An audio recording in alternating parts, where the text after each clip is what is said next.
is Melissa Brannan with the Prize Foundation, and you are here with cork, cleaver, and shot glass.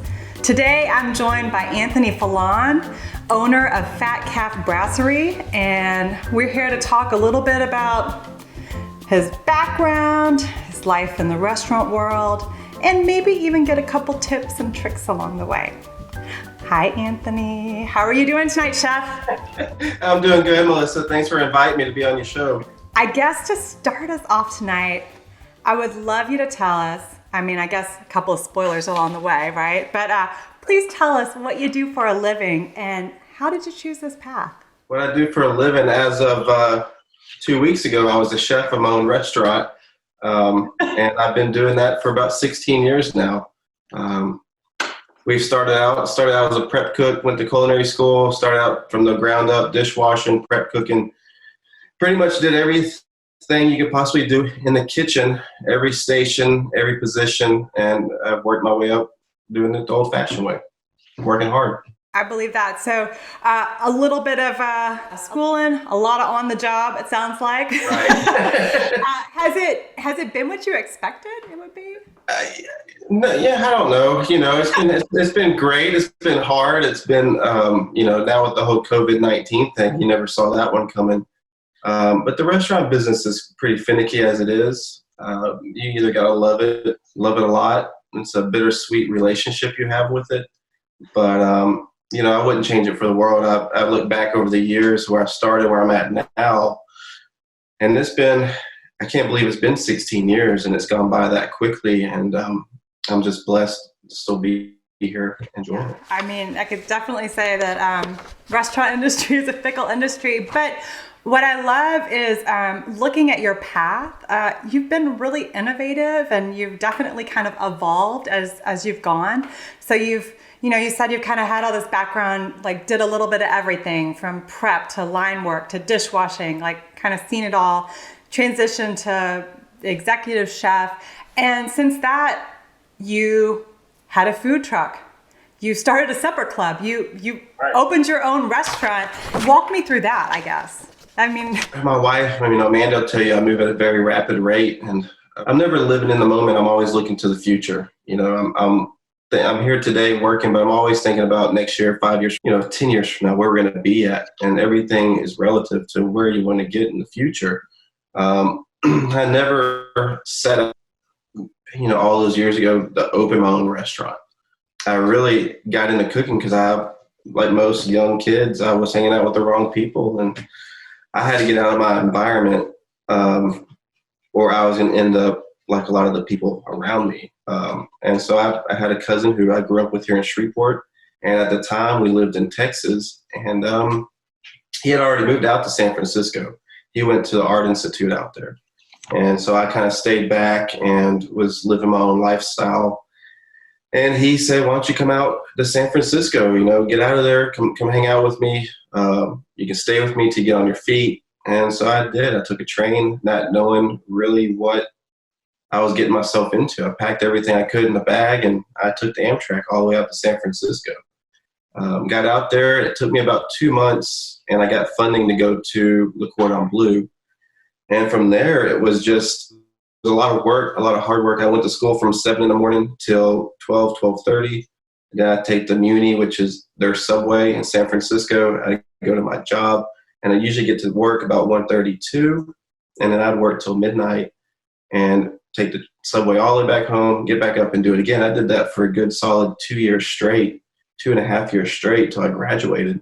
It didn't get any better. I still worked longer hours after I dropped school. I lost that bit of funding from student loans, so I couldn't make it on one job alone. So I was working 2 full-time positions out there. So I'd work lunch at one job, and I'd get off and walk or take the subway, depending on how far the second job I had at the time was, and I'd go work my second job. And I did that for a good solid 5 years. That was hard. It was pretty much, I had Sundays off. I always kept Sundays to be off, but I worked 6 days a week, pretty much all day, every day for 5.5 years straight. And I wasn't the type to go out clubbing or doing any of that stuff, so I just kept my head down. I worked hard. And over the years, I started really liking it. I mean, there for a bit of the time in the beginning, I had second thoughts. It's like a lot of work. I saw everyone going out, and I was in San Francisco. I wanted to, live that life and have fun. And I really didn't have time for much of anything. But as I went and I started learning and working with other people, and it was the camaraderie we had, and it just became a family. And I loved it. I wouldn't trade it for the world. And, I'm grateful that I'm here where I'm at now, because if I was still out there, I wouldn't be where I'm at now if I was still in San Francisco. Well, I think it's safe to say, that you have a love for the industry. I think there's no doubt that, presently the health crisis has certainly impacted the restaurant industry. It's impacted a lot of people besides restaurant industry. But we're still trying to figure out where to go from here. Yeah, from where you stand, like, what does the future look like? Are you still kind of trying to muddle it out? I was talking to my sous chef the other night, and he was asking me the same question, Chef, where are we at? What are we going to do? Mm-hmm. And I realized at this point in time in my life, I don't have an answer. Usually we're quick on our feet. We can figure out this, that. You can pivot, but the scary thing is not knowing what the future holds for this. How long? What's the duration of time we're going to be under quarantine? It was originally April 13th. Now we're looking at April 30th, maybe longer. Mm. I don't know. All I can say is we can be hopeful, keep our brains turning. Try not to, one thing that a lot of cooks and chefs will tell you, it's the adrenaline rush you're addicted to.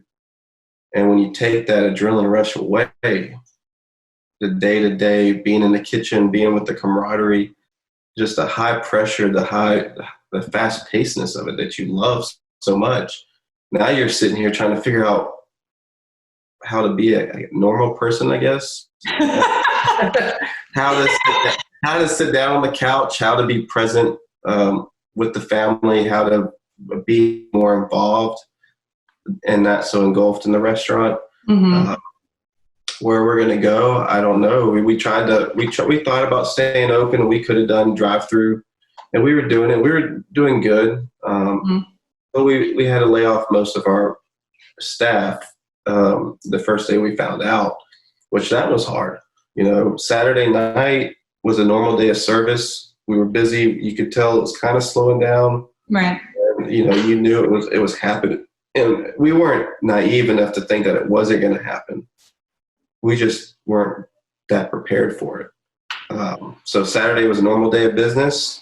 Sunday, we were off. Monday, me and my management team and operations manager and my wife had a meeting.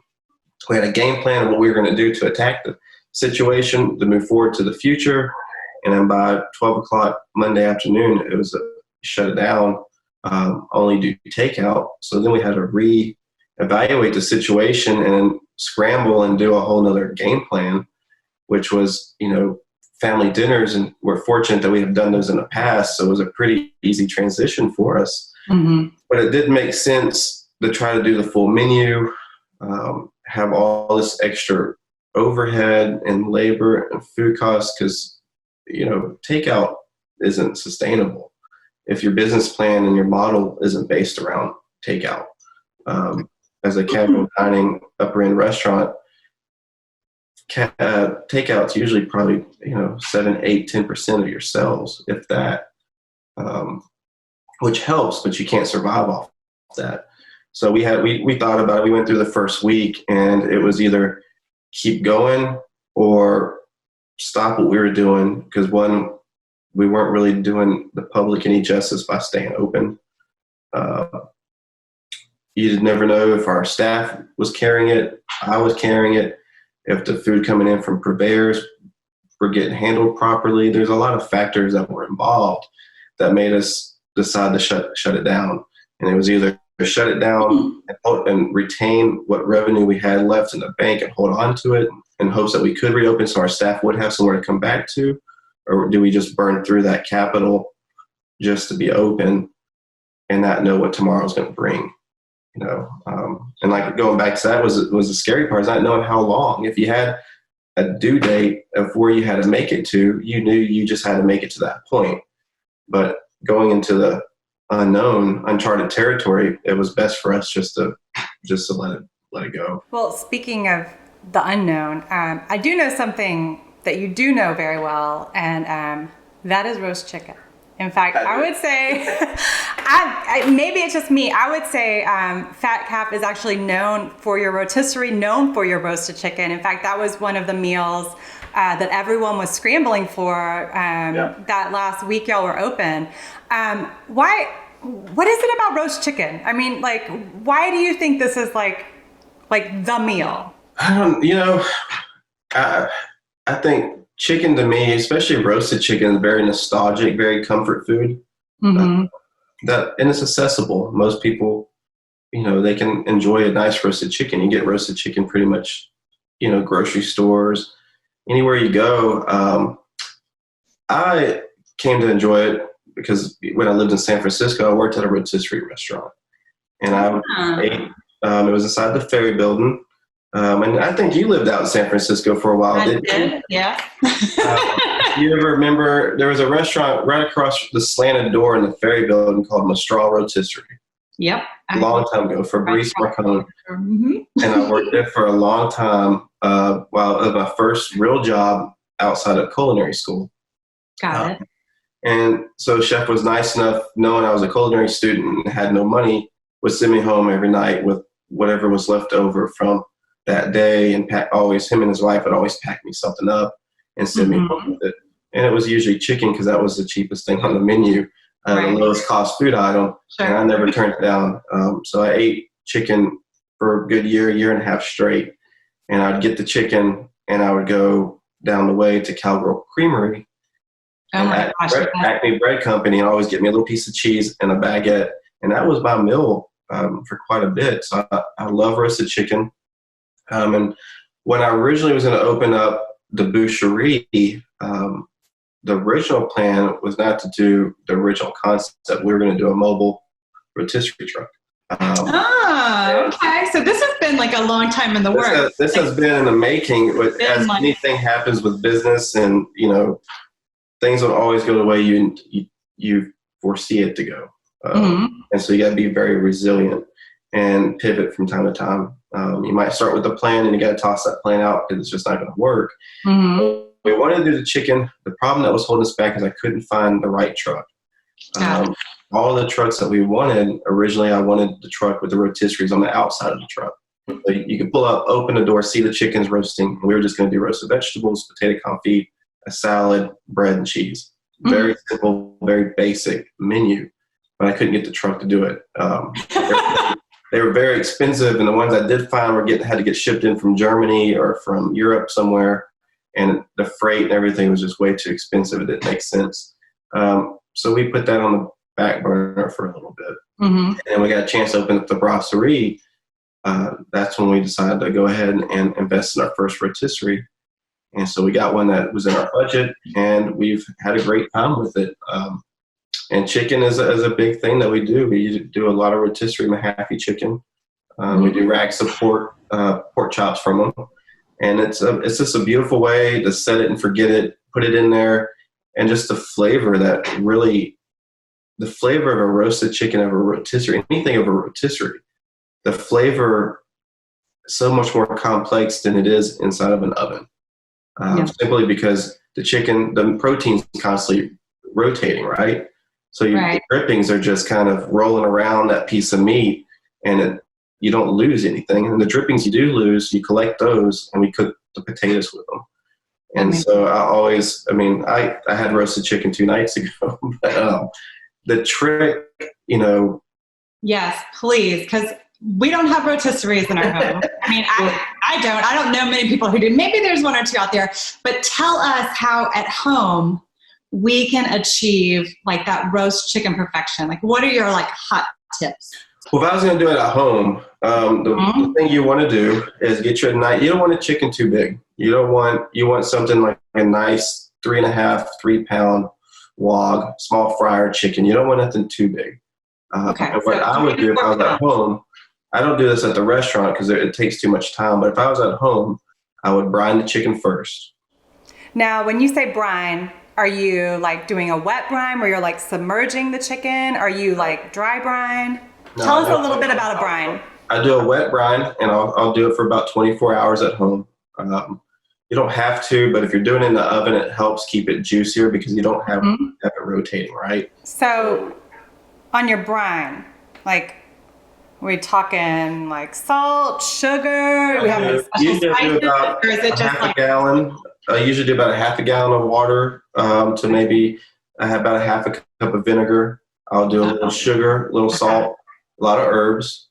I'll submerge it for about 24 hours. But the best part the part you don't want to miss out on doing is taking that chicken, washing it off after you brine it, pat drying it, and then letting it air dry. Taking the moisture off the skin allows it to get that nice crust, get that crunch on that skin. Okay. If you don't air dry your chicken and the skin doesn't dry out enough, going right to the oven, it's going to steam and your skin is not going to come out as crunchy. Okay, so we're talking about 24 hours in the brine, and you're going to remove the chicken, give it a quick rinse, pat dry, and then are you putting it in your refrigerator to let it air I dry? just put it in the fridge, away from everything, on a plate, and I'll do it for 24 hours. Okay. So like if you want a really It's a process. classic, roast If you want that it's gotta, skin like, to be get brown, you you got to prepare. that skin to get brown and just the beautiful thing about roasted chicken is that crispy skin. And we don't have to do all those steps with the rotisserie. With the rotisserie, we just, salt, pepper, put the herb de Provence in the cavity. We rub the birds down and we truss them up. And we do air dry because we do so many of them. We have them sitting in the containers in the walk-in, and then we pull them out as we have to roast them, right? Sure. But with that rotisserie, it gets up to 1100 degrees. And we can roast a chicken in 30 minutes flat. And with it rotating, all that juices just kind of caramelizes on the outside of the bird. And you just get this beautiful lacquered skin that is amazing. And give me that, a baguette, some triple cream cheese.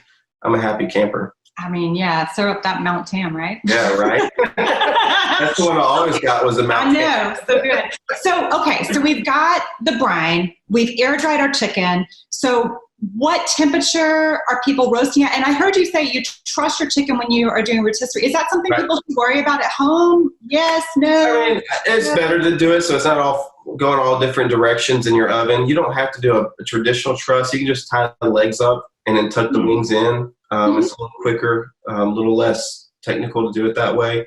And then you always want to put it on a rack or some maybe mirepoix to keep it from sitting in its juices as it's roasting.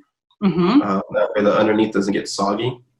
Got it. So again, just a way to keep crisping that skin. Right. Or else you sit in it, all the juices come out. You're going to be sitting in about a quarter inch of liquid. So the bottom part of your chicken's going to not it's going to steam versus roast. And then for me, it depends on your oven. My oven at my house I hate my oven at my house. It's electric. It doesn't work. It's not gas. It doesn't do what I need it to do, but we work around that. Right. Depending on your oven, depending on how it holds temperature and how it operates, I usually start at about 400 degrees. A convection oven works better, but most people don't have convection ovens at home. High temperature, so you start getting some color, and then I'll drop the temperature on it and let it slow roast. That way it doesn't dry itself out, but you also get that nice brown skin that you're trying to achieve. Got it. So 400 degrees, maybe 15, 20 minutes? Yeah, about 15, 20 minutes. Just kind of keep an eye on it, look at it, and then just use a thermometer, so you're always checking the thigh for the temperature of it to make sure that the thigh is what's going to take the longest to cook. But you also don't want to go too hot, too fast, because you don't want to dry the breast out. And so that's why I say brine it, because the brining gives you a little bit more wiggle room so you don't overcook your chicken. So brining, not just for flavor, but also to keep the moisture. Right. Got it. So we'll do 400 degrees, about 20 minutes, drop it down to what, 350, 325? Yeah, 325, and then just let it go until you just got to watch it. It just depends on your oven. I always say it'll tell you when it's ready. Look at it, smell it, and make sure the juices are coming out clear. So there's Now, if someone does want to use a thermometer? Are you like, what do you kind of recommend? I know like checking the thigh versus the breast, the thigh will cook a little bit slower. Where are you typically pulling your chicken? Like what temperature are you looking at? I usually pull them because you want to let it rest. So and the temperature is always going to carry over, 5-10 degrees as it's sitting there resting. So I'll usually pull it out about 155, 160, and then let it sit till it gets over the temperature that you need. At 165 is what you're trying to go for. That way it doesn't dry out. If you take it to the temperature it needs to be and you let it sit, it's gonna go up a couple of notches while it's still carrying the heat. And that's just what I do. Got it. Yeah. And then how long do you let it rest before you carve? About 15 minutes. Depending on the bird, about 10, 15 minutes. Just let it sit. And that way you don't rush into it too much and lose all that flavor. I love it. All right. Well, it sounds like we've got some good tips here. We're going to brine, we're going to air dry, blast it, then drop it, and make sure we let it rest. It sounds like a lot, but if you want to get a good chicken and you don't have a rotisserie, that's what you want to do. Don't worry about it, folks. You just have to start about 3 weeks in advance. It'll be great. It'll be well worth it. Worth it. And if you don't, I can always cook it for you. You can come see me and I'll make you chicken. That's right. Well, speaking of, I'm sure you're at home. Are there any other differences for you? I mean, how you cook at the restaurant versus how you cook at home with your family? Oh, yeah. I mean, well, luckily, these past 2 weeks I've been getting back into cooking at home, but usually I'm on the run and, I cook Sundays and Mondays when I'm off. But during the week, my poor wife, she's the one that's responsible for doing all the cooking. And I help her as much as I can. And it's hard for her juggling a job and a child and then trying to come home and cook a meal. So we do a lot of crock pot, a lot of Instant Pot is a lifesaver. I don't know if you ever worked with an Instant Pot. That thing is amazing. You can set it, forget it, put it on, but when you come home, it's ready to go. This week, I've been getting stir crazy, so I went to the restaurant, brought all my gadgets and quart containers and pots and pans and everything. I pulled a whole bunch of stuff over here, spices, seasonings, and that we've been cooking up and kind of just menu development for when we reopen. Because when we reopen, we're going to try to reopen with a whole new menu, whole new wine list, cocktail list, social hour. So what better way but to be a guinea pig and use my family for that. I'm sure there's a lot of people that would gladly raise their hand and be guinea pigs for your menu development projects. I teach them. My son's been helping me out a lot, so he's been doing good. He's getting it out. I love it. So one last question. I'm just always curious. What do you think, like professionally, that you've learned that would be like such a great takeaway for home cooks? Like if you were like talking to a home cook, it's like, what is one thing professionally that you've learned that you don't think you would have gotten just like kind of cooking? Yeah, I've totally botched the question. I think the best thing, because at home, the word that comes to mind is mise en place. Don't try to do everything in one day. We're all busy. Your whole life is busy. So maybe try to get your things prepped in advance, diced and sliced, stored, labeled and dated, and stored in your refrigerator. So when you do get ready to cook, you're not running around trying to do it all from scratch. Everything's kind of pre-prepped for you, and it's kind of just assembling everything, putting it together, and throwing it into the oven. I think prep is a big key. If you're trying to cook everything from scratch at home that day, it's going to be a long, tedious process. In my fridge now, you open it up, you'll see everything in quart containers, pints, and blue tape, and there's Sharpies all in my kitchen. My wife, she loves it and she hates it at the same time, but it keeps us organized. And I think organization, mise en place, and just working clean is the best thing that you can do. Yeah, I can see that. Well, I was going to ask if you had any final thoughts for fans of Fat Calf, but it sounds like you've already kind of given us a little tease of what's to come over there. We're working on it. Everyone just stay safe, stay inside, wash your hands, and just hopefully make it all through this. And we see everyone's smiling faces when we open back up, and to all our friends and everyone else in the business out there, hopefully we see everybody just the same, because everyone like us has put a lot of energy and there's a lot on the line for everybody. Whether you're in the restaurant business or another line of work, it's hard for everybody. And we just got to make it out together. I love it. Thank you. And thank you so much, Chef Anthony Felan, for being with us today.